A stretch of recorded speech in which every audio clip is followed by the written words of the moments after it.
friends, welcome to my channel. For those of you that are new here, my name is Caitlin and I like to film eyeshadow palette ranking and review videos, as well as the occasional other beauty content sprinkled in.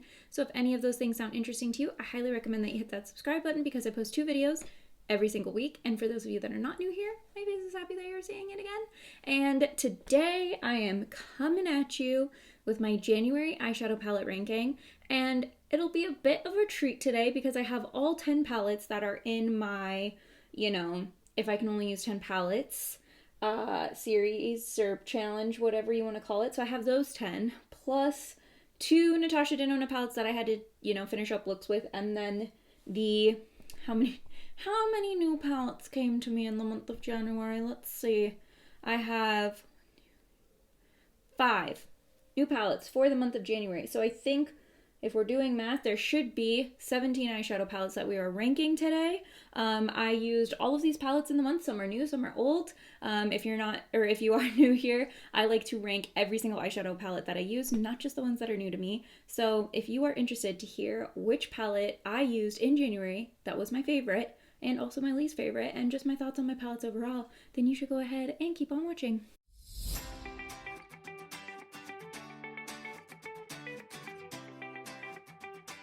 So this is new hair. I just got my hair done yesterday and it did look much better this morning. I had curled it and styled it. Then I worked 12 hours and I didn't really feel like restyling it. So yeah, here we are. But anyways, let's do this eyeshadow palette ranking. If you're new here, I have a specific process is the word I think I'm looking for on how I rank these. So I organize my palettes into 4 categories. And first category, and that's the category we're starting with, are palettes that I feel kind of like meh about. So let's talk about the 2 palettes I have in that category. I feel really bad doing this, but I have to be honest with my feelings on palettes. So here we are, but these are the Pastel Roses palettes that I tried. This is going to be number 17, this one's going to be number 16, but this is the first one we're going to do is the Gingerbread Bakery palette, and there was nothing wrong. I have dedicated videos on, or a dedicated video with these palettes. I will link that video down below, and then any other palettes that have dedicated videos, I will link in the description box if you're curious about looks and reviews that I did. But nothing was wrong with these mattes, and I do really like the look that I created with this palette, but I thought... And this could be a me problem. I thought there were like duochrome, multi-chrome shades in here, and there's really not. It's just like, it's a pretty neutral palette with like a pop of pink, but that is what it is. And the mirrors are really warped on these. And I don't know, it freaks me out. Like I would rather just not have a mirror. So that's why that one's 17. I know that's kind of nitpicky, but to be honest, most of the palettes today are in the like highest category, and so we had to be kind of picky. This is the Frozen Dreams palette. I do like this one the best out of the 2. I think someone commented and said this is the palette that has the duochrome, not this one. So I don't think this was ever intended to have a duochrome, but for some reason in my head, I thought there was one. I will say this shade Daydream is a very pretty duochrome, and then Tails kind of duochrome-y. And what else? I want to say... I don't know if these 2 are duochromes or like blue based with like purple sparkles. These 2 are for sure duochromes. But anyways, it's definitely a very pastel-y palette. And it's funny, I actually bought this palette because I had missed out on the Midwinter Dream palette from Ensley Rain and Brittany Huffman. And I was like, well, this one has like duochromes and pastel-y shades. Like maybe that'll fulfill that need for me and I still get to try a new palette. And yeah, I ended up buying the Ensley Rain and Midwinter Dream palette collab with Brittany Huffman, and that's what's on my eyes today.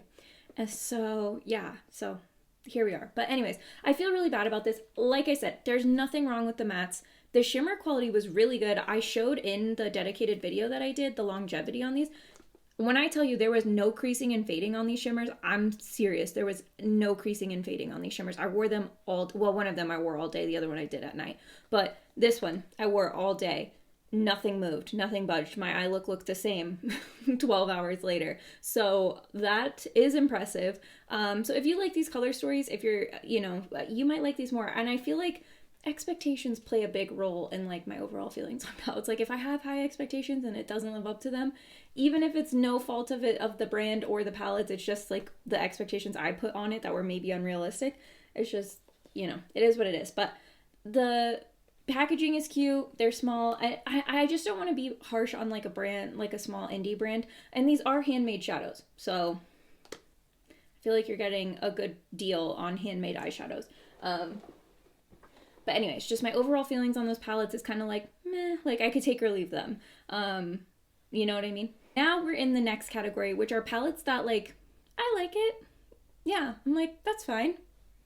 I like it. Those are my feelings in that tone. So first up is going to be the number 15 for this ranking. This is the Natasha Denona Sunrise palette. I reach for this palette a lot, and it's so funny. When I did the look with this palette, I got so many comments that were like, I love this like color on you. I love these tones on you. It looks so pretty. And it's like my least favorite tone. Like, I do not like it.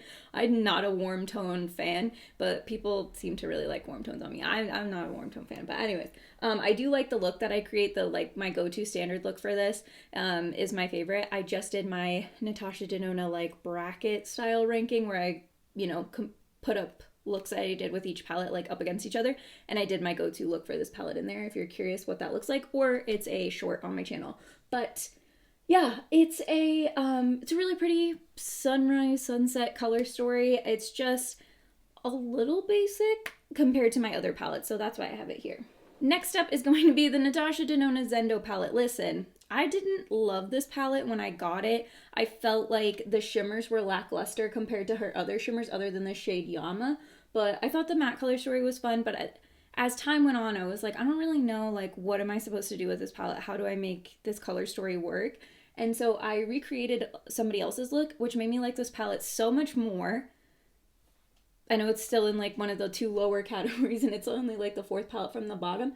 I do like this palette a lot more. I just like all the other palettes in this ranking better. And if you think about it, I'm ranking essentially in this this ranking because of my 10 palette challenge. Like, I got like some of my top 10 palettes here, so it's kind of hard, but I do like this one. I could have maybe put it in the next category. I don't know. It's just, it was so recent. It's only been one look that I've been like, I really like that. So I don't want to like get ahead of myself. You know what I mean? Next category is palettes that I really like, but are not like holy grail favorites, but like I really like these. So what are we on? 17, 16, 15, 14. I try usually not to do numbers because it's too many and I can't keep count, but let's see if I can count to 17 backwards. Okay. Number 13 is going to be the palette that is in the Unearthly Cosmetics Valentine's Day mystery box, and I'm pretty sure everybody has theirs by now, but if you don't, skip ahead. I will flash it for like, you know, 10 seconds or so here in a second. So skip ahead right now. But anyways, number 13 is going to be the Unearthly Cosmetics Surrender palette. This was the palette in their Valentine's Day mystery box. This is what the inside looks like. I love this palette, and I know that might make it seem like it should be in the next category. I really like it, but I have only used it once, and I feel like all of you would come for me because you all know that I've only used it once, and you might be like, Caitlin, you've used that palette once. Let's get a grip, you know? But I really like it. I really like the look I created. I had so many other ideas come to mind when I saw it, and I just want to play with it more, but I'm doing this stupid challenge, so here we are. Anyways, number 12, the Blend Bunny Cosmetics Primal Palette. Oh my god. This is what the inside of this palette looks like. I really like this palette. I especially like these rows here. And I actually think this pink's really nice. I use this for like almost kind of like a Valentine's Day look on my TikTok, but the, yeah, I don't know what it is. I just don't end up reaching for this one as much, or it doesn't inspire as much. I feel like this is like a true rainbow palette, and so maybe that's just not what I'm vibing with right now, and I don't like these shimmers as much as I like the shimmers in some of my other palettes. Number 11, the Be Perfect Cosmetics and Stacey Marie Carnival 5 Interstellar palette. I do really like this palette. I feel like you have so many options in here. It's so fun to reach for it, but I found that like these mattes kind of fade and get a little patchy on me over time. So I don't know if they work better with a different eyeshadow base, but I don't have issues with this eyeshadow base with my other palettes. So I'm not really sure. It is like these three gray rows, I don't seem to have as many problems with, although I guess the dark green did kind of fade when I used it. But yeah, I love the pastels. I like love this color story so much, but I'm just lately I've been having like more patchiness issues with this palette than I felt like I do with my other palettes. So, but I have been using it like a lot. Like this is probably one of my most used palettes, which is, you know, if you look at it, you might be like, girl, where? But there's 45 shades, so even if I use it a lot, it's not going to look that used. Okay, so the top 10 are all in the top category, which are my like holy grail, love them palettes. So anyways, we will start with the Bella Beauté Bar Angles of Illumination 3 palette. This is just such a pretty duochrome palette. I love it. Every time I use this, like a shade in this palette, even if it's like just a neutral crease and one of these on the lid, it just turns out so pretty. I like did a look the other day with Triangulum, and that was the only lid shade I had, or the only shadow I had on my lid, and then everything else was just a neutral crease, and it turned out gorgeous. I loved it. I love this palette. I think it's great. I love reaching for it. There we are. Speaking of a neutral crease, this baby's seen some use over the last month. This is the Kathleen Lights and Il Makiage collab, the Disco Fox palette. Mine's disgustingly dirty. I'm so sorry you have to look at it. This is what the inside of the palette looks like. It is a great neutral palette. Like, it's truly neutral, leans slightly warm neutral, but it's a great neutral palette. It's really awesome when you don't want to think about a look. It's awesome. You know what? I'm going to stop waxing poetically because I'm pretty sure it's discontinued, but I love this palette. Number 8 is the Melt Cosmetics Gemini 2 palette. This, I can't remember, did I rank this as, I don't think I ranked this when I ranked my Melt palettes as my number 1 palette because it was relatively new at the time. I am obsessed with this palette. I love this palette so much. It is such a gorgeous rosy and then grungy green color story. I love it. It's really beautiful and I am a big fan of it. So really been having fun with that palette. Okay, let's see here. So what was that? 10, 9, 8. Number 7 is the Blend Bunny Cosmetics Surge palette. I do really love this palette. Again, the shimmer formula in this palette's not my favorite. I think they've improved their shimmer formula quite a bit in their more recent palettes. I vibe with this one more than the Primal palette because you have these sort of like grungy jewel tone mattes up here and then neons down here. And like what more could I want in life? You know what I'm saying? So I have been loving pulling this out again and reminding myself why that palette was like one of my top palettes the year it launched. And listen, it could maybe have been ranked higher here. There might be some recency bias at play, but it is what it is. Next up is the Nomad Cosmetics Verona Amore y Morte palette. And if you're seeing scratches and dings in this palette, I accidentally, like, it was like sitting on the ground here while I was like ranking and I like pulled this drawer open and it like got caught. It's devastating. I'm so upset with myself. But anyways, this palette, the packaging, the theming, everything about it, I love. I said this in the video that I did about it. I called it a work of art. I mean, you might feel like I was exaggerating, but in my own personal, humble opinion, I was not exaggerating. I think this is so, I like literally almost want to cry. I think this is so pretty. I don't know what, just think it's so gorgeous.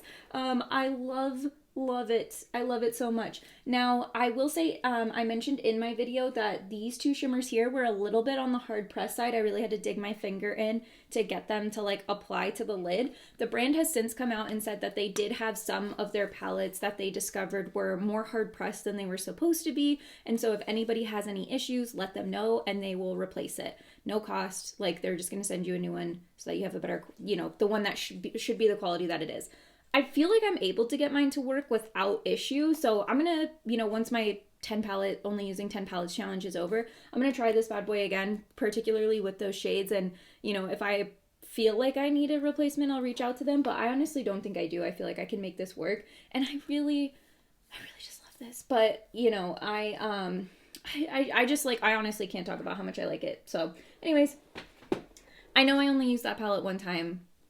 Whatever. It's the theming and the overall concept and all of that. So come at me in the comments if you want to. Okay, we are top 5. So number 5 is the Simply Posh Cosmetics Fairy Tale Fairies palette.